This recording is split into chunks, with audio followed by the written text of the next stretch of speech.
This is your place to speak English naturally, confidently, every single day. I'm Sophie. And I'm Alex. Hi, Sophie.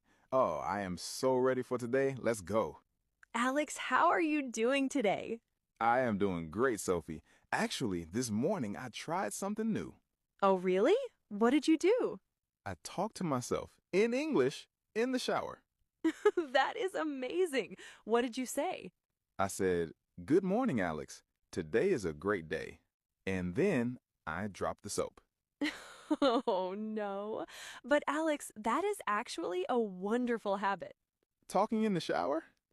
No, practicing English every day, even at home, even alone. Oh, yes. It feels a little strange at first, but it helps a lot. It really does.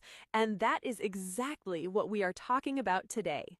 Today, we are talking about daily English speaking practice. It is a very important topic for our friends who are learning English. Yes, because knowing words is one thing, but actually speaking, that is different. Exactly.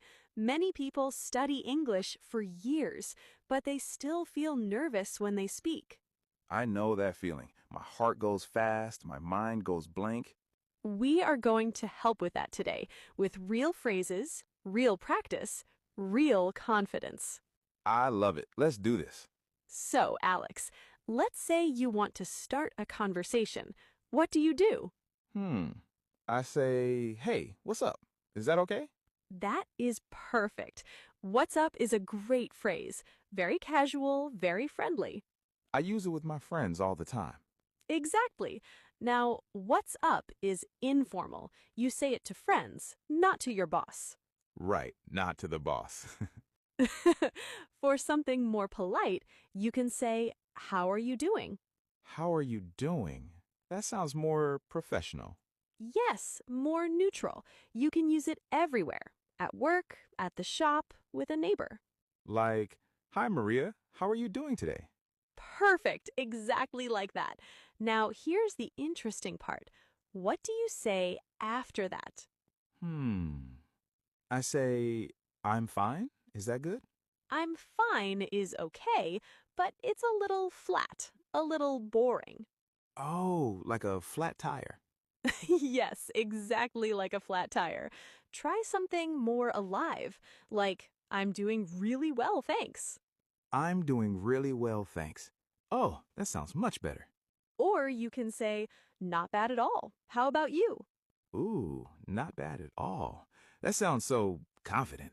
It does, and you give the conversation back to the other person. That is very important. Because a good conversation goes both ways. Exactly. Now, what if you don't understand something? What do you say? I usually just smile and nod. Oh, Alex, we all do that. But there is a better way. What do I say? You say, "Sorry, could you say that again?" Sorry, could you say that again? That is so simple. Very simple, very polite, and native speakers use it all the time. Even native speakers don't understand? Of course, everyone misses words sometimes. It is completely normal. That makes me feel so much better. You can also say, "Could you speak a little more slowly, please?" Oh, I need that one a lot. Many learners need it. It is not a problem. It is smart communication.